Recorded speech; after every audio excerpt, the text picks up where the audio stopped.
नमस्कार, जय हिंद साथियों। जैसा कि आप देख रहे हैं कि आज की टॉपिक है हमारा कौन-सा, तो यूपी टेट 2026 का। दोस्तों इंग्लिश, आज हम इंग्लिश ग्रामर पढ़ेंगे यूपी टेट की। और ये क्लास बहुत ही महत्वपूर्ण है दोस्तों। ये क्लास हर एक जो है कॉम्पिटिटिव एग्ज़ाम के लिए बहुत ही महत्वपूर्ण है, और यूपी टेट, सी टेट के लिए तो बहुत ही महत्वपूर्ण है, साथ में सुपर टेट के लिए भी इम्पॉर्टेंट है। इनमें हमने जो है तीनों चीज़ों को कवर किया है, यानी कि तीनों एग्ज़ाम्स के लिए कवर किया है। साथ में अन्य अदर जो भी एग्ज़ाम्स हैं, जो भी इस सिलेबस के अंतर्गत आते हैं, वो सारे एग्ज़ाम्स के लिए बहुत ही इम्पॉर्टेंट है। और टीचिंग एग्ज़ाम्स के लिए इतनी इम्पॉर्टेंट है कि मैं जो है वाक्यों से बयाँ नहीं कर सकता। इंग्लिश बहुत सारे लोग पढ़ाते हैं, लेकिन तरीका सबका अलग-अलग होता है। तो इस क्लास को देखिए और फिर आप बताइएगा कि आपको ये क्लास कैसी लगी। और दोस्तों, मैं गारंटी के साथ कह सकता हूँ कि यदि आप इस क्लास को देख लेते हैं तो आपका बेसिक एकदम से क्लियर हो जाएगा। और हम इसमें बेसिक से एडवांस लेवल तक जाएँगे, लेकिन एक-एक करके हमें क्लास देखनी पड़ेगी, समझना पड़ेगा। जब हम क्लास देखेंगे तो निश्चित तौर पर आप बहुत कुछ सीखेंगे। हम बेसिक से एकदम अच्छे से जो है इस क्लास में आपको एक्सप्लेन करेंगे। तो चलिए शुरुआत करते हैं। तो इंग्लिश लैंग्वेज हम पढ़ेंगे किसके अंतर्गत, तो हम यूपी टेट के अंतर्गत, जो 2026 में अभी होने वाला है। तो लैंग्वेज यानी कि अंग्रेजी भाषा की बात करेंगे किसमें, यूपी टेट में। और जो दोस्तों, इंग्लिश लैंग्वेज को कितने पार्टों में, तो 2 पार्टों में डिवाइड किया गया है। कितने पार्टों में, तो 2 पार्टों में डिवाइड किया गया है। पहला पार्ट है हमारा साहित्य यानी कि लिटरेचर है, और दूसरा हमारा ग्रामर है यानी कि व्याकरण है। तो दोस्तों, हमारे यूपी टेट के सिलेबस में साहित्य को पढ़ना नहीं है, यानी कि हमारे सिलेबस में नहीं है। और अगला हमारा बचता है ग्रामर पार्ट, जो कि हमें ग्रामर पार्ट ही पढ़ना है यूपी टेट के अंतर्गत। तो यूपी टेट के अंतर्गत ग्रामर को भी 2 पार्टों में डिवाइड किया गया है। पहला हो गया बोली का नियम, यानी कि रूल्स ऑफ जो है ओरल चीज़ें, यानी कि बोल के माध्यम से या भाषा के माध्यम से जो भी चीज़ें होती हैं। और दूसरा हो गया हमारा भाषा का नियम, यानी कि रूल्स ऑफ लैंग्वेज। ठीक है? तो हमें जो है बोली का नियम पढ़ना नहीं है, ये भी हमारे सिलेबस में नहीं है। हमें पढ़ना है भाषा के नियम। ठीक है? कि भाषा के नियम क्या हैं, और इसके साथ कितनी चीज़ें जुड़ी होती हैं, कितनी चीज़ें हमें पढ़नी है, और सबसे महत्वपूर्ण होता है कि हमें क्या नहीं पढ़ना है। तो हम इस क्लास में वही चीज़ें कवर करेंगे। और साथ में दोस्तों, यूपी टेट की क्लासें इस चैनल के माध्यम से आपको पूरे नोट्स के साथ प्रोवाइड की जाएंगी। तो आप, यदि आप नए हैं इस क्लास में, तो आप जो है हमारे चैनल के माध्यम से ज़रूर जुड़िएगा। और दोस्तों, इसमें आपको बहुत ही महत्वपूर्ण जो है बड़ी मेहनत के साथ इन नोट्स को हमने तैयार किया है। तो आप इस क्लास को देखिएगा और बताइएगा कि जो है ये क्लास आपको कैसी लगी। तो दोस्तों, इंग्लिश हमारी कैसी भाषा है, यानी कि इंग्लिश कैसी भाषा है, तो English is a global language, यानी कि इंग्लिश हमारी क्या है, तो अंतर्राष्ट्रीय भाषा है। कौन सी अंतर्राष्ट्रीय भाषा है? एग्जाम्स में अक्सर पूछ लेता है कि इंग्लिश कौन सी भाषा मानी जाती है, तो ये हमारी हो गई ग्लोबल लैंग्वेज, यानी कि अंतर्राष्ट्रीय भाषा है, जो सभी देशों में यानी कि मान्यता प्राप्त है, यानी कि हर देश में ये इंग्लिश लैंग्वेज बोली जाती है। तो इसे इसीलिए हम अंतर्राष्ट्रीय भाषा कहते हैं, यानी कि ग्लोबल लैंग्वेज कहते हैं। अब व्हाट इज लैंग्वेज, यानी कि लैंग्वेज होती क्या है? तो language is a means of communication, यानी कि भाषा विचारों के आदान प्रदान का एक साधन माना जाता है। क्या? तो भाषा, भाषा क्या मानी जाती है, तो विचारों के, यानी कि जो भी हम एक दूसरे से विचार आदान प्रदान करते हैं, वही हमारी एक भाषा के माध्यम से ही कर सकते हैं। जैसे अभी हम हिंदी में बोल पा रहे हैं, तो ये हमारी हिंदी भाषा हो गई। और इसी के माध्यम से मैं अपने विचार आपके पास पहुंचा पा रहा हूं कि इंग्लिश में क्या क्या चीज़ें होती हैं, कैसे कैसे होती हैं। ये भी एक जो है कम्युनिकेशन है, यानी कि भाषा के विचारों का आदान प्रदान ही तो हम कर रहे हैं। आप सुन रहे हैं और मैं बोल रहा हूँ। तो यही हो गया हमारा, क्या हो गया, तो यही हो गया हमारा कम्युनिकेशन। ठीक है? आप चलते हैं नेक्स्ट। तो नेक्स्ट हमारा क्या कह रहा है? कह रहा है दोस्तों, भाषा विचारों के आदान प्रदान का साधन है, माना गया है, हम भी मानते हैं, ठीक है। अब हाउ टू लर्न इंग्लिश, यानी कि इंग्लिश को सीखें कैसे। तो मैं इंग्लिश की बात तो करूँगा ही, साथ में अन्य अदर जितनी भी लैंग्वेज होती हैं इस दुनिया में, उनको सीखने के ये 4 ही रूल होते हैं। कितने? 4 ही रूल होते हैं। पहला हो गया लिसनिंग, यानी कि सुन कर के इंग्लिश को सीखा जा सकता है। स्पीकिंग यानी कि बोला तभी जाएगा जब आप सुनेंगे, और रीडिंग यानी कि पढ़ना, और लास्ट में हो गया राइटिंग यानी कि लिखना। ये 4 जो है हमारे किसी भी भाषा को सीखने के महत्वपूर्ण नियम हैं, जिसे हम सुनना, बोलना, पढ़ना, लिखना कहते हैं। इन्हीं के माध्यम से चाहे मराठी हो, तेलुगु हो, गुजराती हो या तमिल हो, या जो है अन्य कोई भी भाषा हो, हम इसी के माध्यम से सीख सकते हैं। और साथ में इंग्लिश तो ही सीख ही सकते हैं। इंग्लिश, हिंदी, कोई भी लैंग्वेज हो, अलग अलग स्टेट्स की, अलग अलग कंट्रीज की जो है अलग अलग भाषाएं होती हैं। तो उन सारी भाषाओं को सीखने के 4 रूल हैं। पहला हो गया हम उसको सुने, फिर उसको जो है हम बोलने की कोशिश करें, फिर उसको हम पढ़ें और फिर उसको लिखें। तो ये 4 रूल होते हैं। और इनका जो है कैसे क्वेश्चन बनता है, तो इसका बनता है, इसका आपको क्रम पूछा जाएगा। तो ये क्रम इस तरह है, यानी कि LSRW। पहला हो गया रीड लिसनिंग, दूसरा हो गया स्पीकिंग, तीसरा हो गया रीडिंग और चौथा हो गया हमारा राइटिंग हो गया, ठीक है। अब चलते हैं नेक्स्ट। तो नेक्स्ट है हमारा क्या है? तो नेक्स्ट हो गया हमारा भाषा के रूप, यानी कि फॉर्म ऑफ लैंग्वेज, यानी कि भाषा के कितने रूप होते हैं। तो दोस्तों आप सबको पता है कि भाषा के 3 रूप होते हैं। कितने? तो हर एक भाषा के 3 रूप होते हैं। पहला हो गया हमारा सांकेतिक भाषा, दूसरा हो गया मौखिक भाषा और तीसरा हो गया हमारा लिखित भाषा, ठीक है। तो हमारा सांकेतिक भाषा के अंतर्गत क्या आता है? तो संकेत या इशारे में बात करना। अब आपने देखा होगा अपने आस-पास पड़ोस में या और कहीं कि जो व्यक्ति कानों से बहरे होते हैं, यानी कि उन्हें सुनाई नहीं देता है, वो इशारे से बात करते हैं। जो मुँह से बोल नहीं पाते हैं, उनको जो है हम इशारे से बात करते हैं, और वो अपनी सारी बातें हमें इशारे के माध्यम से समझा भी देते हैं, और हम भी समझ जाते हैं और वो भी जो है समझ जाते हैं इशारे के माध्यम से। तो ये हमारा संकेत के माध्यम से बात करना हो गया। तो ये मुख्यतः जो है आर्मी के लोगों को भी ये सिखाई जाती है, किसकी? तो ये जो है अमेरिकन लैंग्वेज भी, ये जो है अमेरिका में इसका बहुत ज़्यादा प्रयोग होता है सांकेतिक भाषा का। तो ये जो है आर्मी के लोगों को बहुत बेहतर तरीके से सिखाई जाती है सांकेतिक भाषा। और दूसरा है हमारा मौखिक भाषा, यानी कि मौखिक भाषा के अंतर्गत ही हम जो है मुंह से बोल करके बात कर पाते हैं। तो ये जो अभी हम कम्युनिकेशन कर रहे हैं, यानी कि मैं आपको क्लास के माध्यम से बोल करके चीज़ों को समझाने की कोशिश कर रहा हूँ और आप उसको जो है सुन रहे हैं। तो ये भी जो है मौखिक भाषा हो गई हमारी, कि मैं जो है बोल पा रहा हूँ। और ये लास्ट हो गई हमारी तीसरी, यानी कि लिखित भाषा, लिखकर बात करना। जब हम पत्र के माध्यम से, हमारे पूर्वज या हमारे जो है पहले लोग जो है पत्रों के माध्यम से अपनी बात जो है, अपने हाल चाल, अपनी सारी चीज़ें शेयर करते थे, और उसको जो है पोस्ट ऑफिस से या जो है अन्य अदर साधन से जो है उसको भिजवा करके अपने हाल चाल, अपनी सारी चीज़ें बता देते थे। लेकिन अब जो है हाल में मोबाइल और बहुत सारे जो है ऐसे चीज़ें आ गई हैं कि अब जो है पल पल की इंसान को हर समय की खबर रहती है कि कौन क्या कब कर रहा है। तो वो जो है एक समय का जो है ये बहुत ही प्रचलन था, लेकिन आज भी है।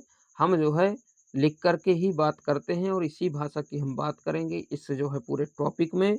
परीक्षा का हमारा रूप कैसा होता है? तो हमारा परीक्षा का रूप कैसा होता है? लिखित तो होता है, रिटन लैंग्वेज होती है जो हम अभी लिखते हैं। तो इसको जो है एग्ज़ाम्स को हम किस में पढ़ते हैं? तो ये हमारी रिटन लैंग्वेज होती है, यानी कि लिखित भाषा होती है। अब लिखित भाषा का जो है विकास कैसे हुआ? तो इसका ये कितने पार्ट हैं? तो ये हमारे जो है लिखित भाषा के 5 पार्ट हैं। कितने? पहला लेटर, दूसरा वर्ड, तीसरा सेंटेंस, चौथा पंक्चुएशन और छठा हो गया प्रोसडी। ये लिखित भाषा का विकास है। दोस्तों ये लिखित भाषा का विकास है। तो हम सबसे पहले पढ़ेंगे लेटर्स, इसके बाद हम पढ़ेंगे वर्ड, इसके बाद सेंटेंस, सेंटेंस के बाद विराम चिन्ह, विराम चिन्ह के बाद प्रोसडी।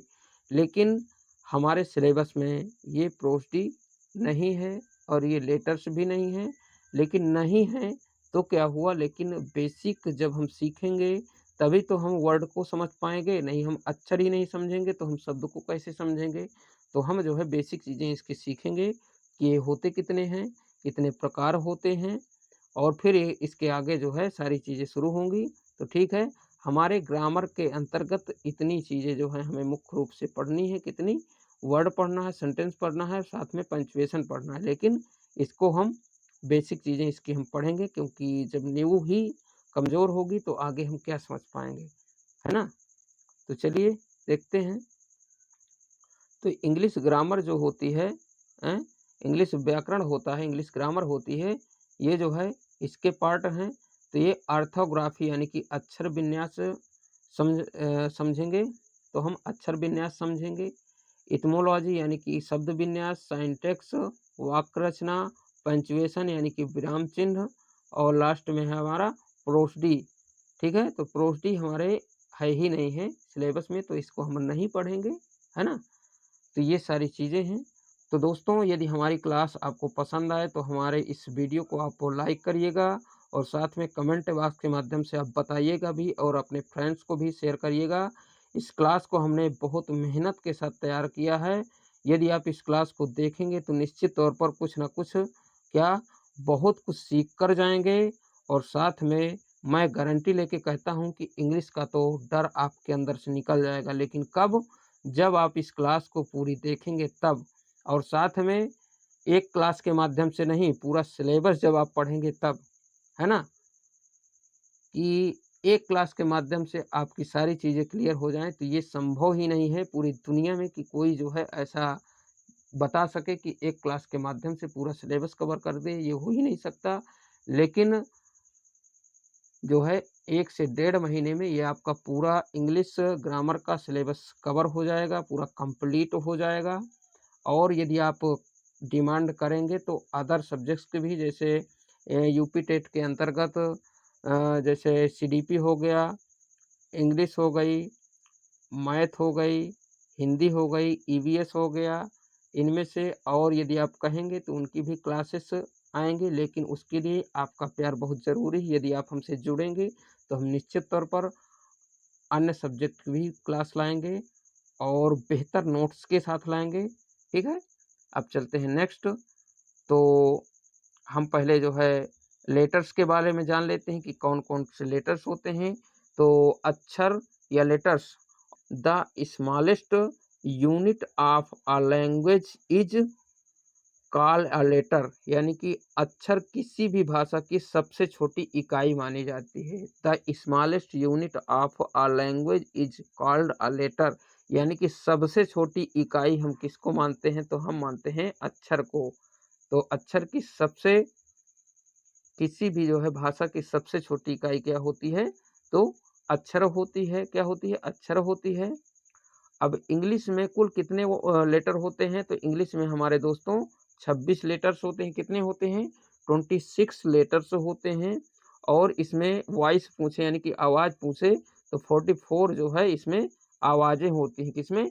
इंग्लिश भाषा में जो है 44 आवाज़ें होती हैं, और इसमें 26 लेटर्स होते हैं। अब चलते हैं नेक्स्ट। तो नेक्स्ट है हमारा टाइप्स ऑफ लेटर्स। अब हम टाइप ऑफ लेटर्स की बात करेंगे कि आखिर कितने प्रकार के हमारे लेटर्स होते हैं। तो दोस्तों लेटर्स हमारे कितने प्रकार के होते हैं, तो 3 टाइप ऑफ लेटर्स होते हैं। कितने प्रकार के? तो लेटर्स हमारे 3 प्रकार के होते हैं। कौन कौन से होते हैं, तो आगे जानेंगे हम। तो पहला हो गया हमारा वावेल। वावेल्स यानी कि स्वतंत्र रूप से बोले जाने वाले वर्णों को स्वर कहते हैं। क्या कहते हैं? स्वतंत्र रूप से बोले जाने वाले वर्णों को स्वतंत्र कहते हैं, या जिन्हें बोलने के लिए किसी अन्य वर्ण की आवश्यकता या जरूरत ना पड़े, वही हमारा क्या होता है, वही हमारा वावेल्स होता है। ठीक, इनकी संख्या कितनी होती है, तो वावेल्स की संख्या दोस्तों 5 होती है। कितनी होती है? 5 होती है। ए ई आई ओ यू। तो कितनी होती है? वावेल्स की संख्या दोस्तों 5 होती है, ए ई आई ओ यू। ठीक है, अब चलते हैं, नेक्स्ट है हमारा कॉन्सोनेंट। तो कॉन्सोनेंट की संख्या कितनी मानी गई है? तो दोस्तों कॉन्सोनेंट की संख्या जो होती है वह जो है 1900 होती है। लेकिन इसकी परिभाषा समझते हैं क्या कहती है। तो परिभाषा है दोस्तों, स्वरों की सहायता से बोले जाने वाले वर्णों को हम क्या कहते हैं? तो उन्हीं को हम व्यंजन कहते हैं। यानी कि जो स्वरों की सहायता से बोले जाने वर्ण होते हैं उन्हीं को हम क्या कहते हैं? तो उन्हीं को हम व्यंजन कहते हैं। इनकी संख्या मुख्य रूप से 1900 होती है और इनमें से जो है अभी 2 जो शेष बचे हुए हैं उनकी हम चर्चा करेंगे आगे की स्लाइड में। तो कॉन्सोनेंट किसे कहते हैं? जो स्वरों की सहायता से बोले जाएं उन्हीं को हम क्या कहते हैं? उन्हीं को हम व्यंजन कहते हैं। ठीक, अब चलते हैं नेक्स्ट। तो नेक्स्ट है हमारा अर्धस्वर यानी कि सेमी वावेल। यही है जो हम 2 बात कर रहे थे, वो होते हैं हमारे अर्धस्वर यानी कि सेमी वावेल होते हैं। इनकी संख्या कितनी है? तो इनकी संख्या हमारी 2 है, डब्लू और वाई। अब इनका भी अलग अलग प्रयोग है, क्या है उसको भी हम जानेंगे। तो अब देखते हैं, यानी कि ये जो सेमी वावेल हैं इनके जो है अगर किसी भी किसी भी जो है शब्द के पहले और लास्ट का इनका प्रयोग क्या होता है, इस चीज को हम समझेंगे। किसी भी शब्द के शुरू में आने पर कॉन्सोनेंट साउंड और अंत में आने पर वावेल साउंड करते हैं। ठीक है, जब भी ये दोनों डब्लू और वाई किसी भी शब्द के अगर पहले आएंगे तो वो जो है किसकी? तो कॉन्सोनेंट की, और अगर अंत में आएंगे तो वो वावेल्स का साउंड करेंगे। कैसे करेंगे? जैसे हमारा एस्टरडे लिखा हुआ है ना, तो एस्टरडे यानी कि शुरू में वाई का क्या अर्थ है?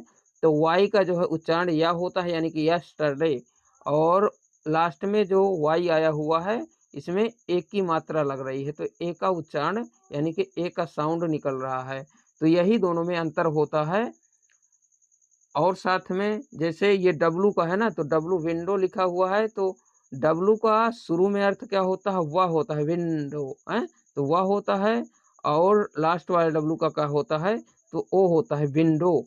तो ओ की मात्रा लगती है। इस बात को आप ध्यान रखिएगा, जब आपसे पूछ ले कभी एग्जाम्स में कि सेमी वावल की संख्या कितनी होती है तो आप बताएंगे 2, अगर पूछ ले कौन कौन से तो डब्लू और वाई होते हैं। ठीक है, अब चलते हैं हम नेक्स्ट। तो नेक्स्ट है हमारा क्या है? तो हमने अभी बात करी थी पिछले स्लाइड में लेटर्स, यानी कि लेटर्स हमारे कितने होते हैं? तो 26 होते हैं। इसके बाद हम वर्ड की बात करेंगे, फिर सेंटेंस की बात करेंगे, फिर हम पंक्चुएशन की बात करेंगे, और लास्ट में आता है हमारा क्या? प्रोसडी आता है। तो इनमें से ना तो हमें लेटर्स पढ़ना है, ये हमारे सिलेबस में है ही नहीं, और ना ही हमें प्रोसडी पढ़ने हैं। हमें पढ़ने हैं क्या क्या? तो हम वर्ड पढ़ेंगे और साथ में सेंटेंस पढ़ेंगे और विराम चिन्ह पढ़ेंगे। ये हमारे जो है यूपी टेट के सिलेबस में है। इसको हम पूरे विस्तार के साथ एक एक बेसिक क्लियर करके हम पढ़ेंगे। तो अभी जो है मैं फिलहाल में जो है आपको बेसिक जानकारी के लिए यहाँ बता देता हूँ कि सेंटेंस, तो सेंटेंस हमारे कितने प्रकार के होते हैं? तो 3 प्रकार के होते हैं। कौन कौन से होते हैं? तो हमारे होते हैं, पहला हो गया हमारा सिंपल सेंटेंस, दूसरा हो गया कंपाउंड सेंटेंस, और तीसरा हो गया कॉम्प्लेक्स सेंटेंस। हम इनको जो है पहले हम वर्ड पढ़ेंगे, इसके बाद जो है हम इनको पूरे डिटेल के साथ समझेंगे। तो अभी जो हमने हमें डिवीजन में बता दिया है कि किस पार्ट में आते हैं, तो ये सेंटेंस हमारे सेकंड पार्ट में आते हैं, इसको हम बाद में पढ़ेंगे। और साथ में दोस्तों ये सिंपल सेंटेंस है, इसके जो है कितने प्रकार होते हैं? तो इसके भी 5 प्रकार होते हैं। कौन कौन से होते हैं उन्हें भी देख लेते हैं। तो इनके जो है 5 प्रकार में से कौन कौन से हैं? तो पहला हो गया असर्टिव यानी कि कथनात्मक वाक्य, इसके बाद हो गया इंट्रागेटिव यानी कि प्रश्नवाचक वाक्य, फिर इसके बाद हो गया इम्परेटिव यानी कि आज्ञा सूचक वाक्य हो जाएगा, एक्सक्लामेटरी हो जाएगा यानी कि विस्मय सूचक, और ऑप्टेटिव हो जाएगा हमारा किसमें आता है? तो ऑप्टेटिव दोस्तों आता है इच्छा सूचक वाक्य में। ठीक है, किसमें? इच्छा सूचक वाक्य में आता है ऑप्टेटिव हमारा। तो इनकी जो है हमने बेसिक जानकारी ले ली है, और इसके बाद हम इनका पूरे डिटेल के साथ अध्ययन करेंगे। कब? जब हमारा जो है ये पार्ट हमारा खत्म हो जाएगा। कौन सा? तो हमारा जब ये वर्ड वाला पूरा चैप्टर और पूरा सिलेबस खत्म हो जाए, इसके बाद जो है हम सेंटेंस की बात करेंगे, उसके बाद जो है पंक्चुएशन भी पढ़ेंगे। ठीक, तो पहला हमारा यही आ गया हमारा वर्ड। अब वर्ड कितने प्रकार के होते हैं दोस्तों? तो ये हमारे 8 प्रकार के होते हैं। कितने? वर्ड हमारे 8 होते हैं। कौन कौन से होते हैं? तो पहला हो गया हमारा नाउन। नाउन क्या है? नाउन हमारी हो गई संज्ञा, हिंदी में कहते हैं इसको संज्ञा। किसी व्यक्ति, स्थान अथवा वस्तु का नाम हो सकता है इसमें। तो नाउन के अंतर्गत जितनी भी चीजें आएंगी उनका नाम होगा, यानी कि किसी भी वस्तु को हम यदि नाम लेकर के उसका पुकारते हैं, वो निर्जीव हो या सजीव हो ये मैटर नहीं करता है, अगर उस चीज का नाम है तो नाउन की श्रेणी में आएगा ही आएगा। ठीक है, अब उसके बाद जो है फिर इसके भी पार्ट है कि किस नाउन में आता है, किस जो है कैटेगरी में आता है, वो अलग बात है। उसका भी हम जो है पूरा डिटेल अध्ययन करेंगे। अभी तो हमें बेसिक में समझ रहे हैं कि कितने पार्ट होते हैं इनके। ठीक है, प्रोनाउन हो गया। प्रोनाउन यानी कि जो इस नाउन के स्थान पर जो शब्द प्रयोग होते हैं उन्हीं को हम प्रोनाउन यानी कि सर्वनाम कहते हैं। ठीक है, ये हमारा दूसरा हो गया। कौन सा? दूसरा हो गया। अब तीसरा हमारा क्या होता है? तो तीसरा हमारा होता है एडजेक्टिव यानी कि विशेषण होता है। तो एडजेक्टिव क्या होता है? ये नाउन और प्रोनाउन दोनों की विशेषता बताने का काम करेगा। कौन? एडजेक्टिव करेगा। हमारी नाउन की और प्रोनाउन की विशेषता बताने का काम हमारा एडजेक्टिव करेगा। कौन? एडजेक्टिव करेगा।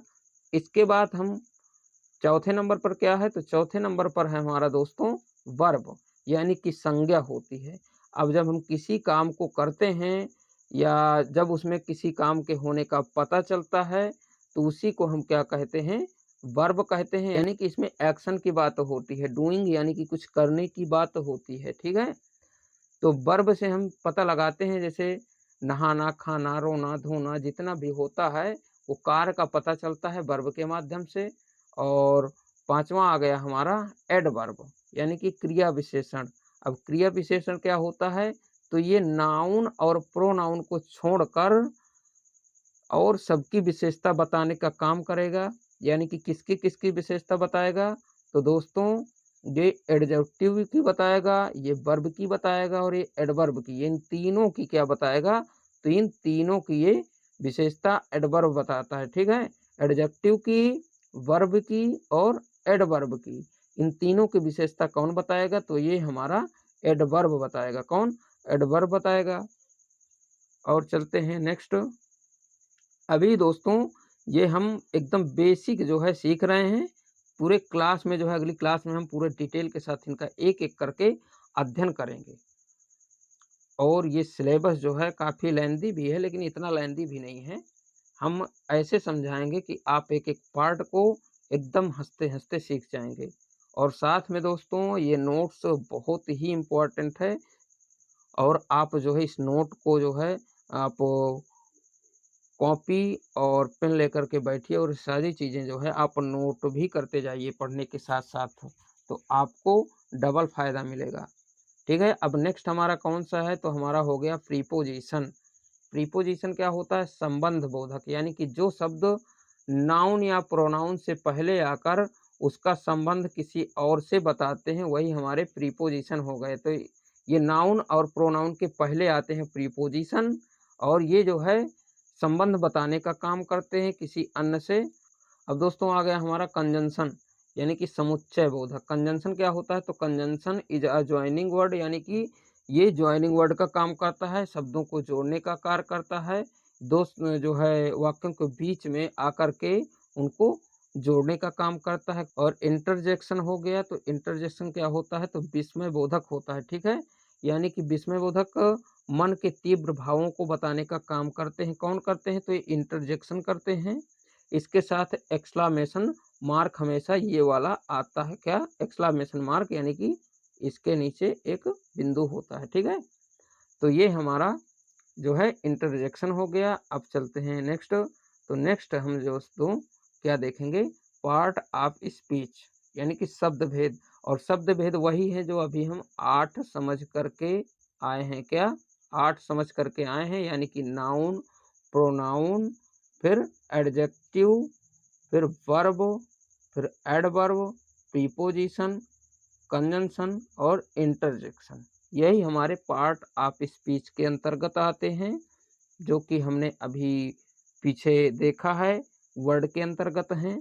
अब प्रत्येक वाक्य में प्रत्येक शब्द का कार्य अलग अलग होता है। इस कार्य के अनुसार शब्दों को 8 भागों में बांटा गया है, जिन्हें पार्ट्स ऑफ स्पीच कहते हैं। क्या कहते हैं? पार्ट्स ऑफ स्पीच में प्रत्येक वाक्य में प्रत्येक शब्द का कार्य अलग अलग होता है। इस कार्य के अनुसार शब्दों को 8 भागों में बांटा गया। वही 8 भाग हैं जिनकी हम बात कर रहे थे, noun, pronoun, adjective, verb, adverb, preposition, conjunction और इंटरजेक्शन।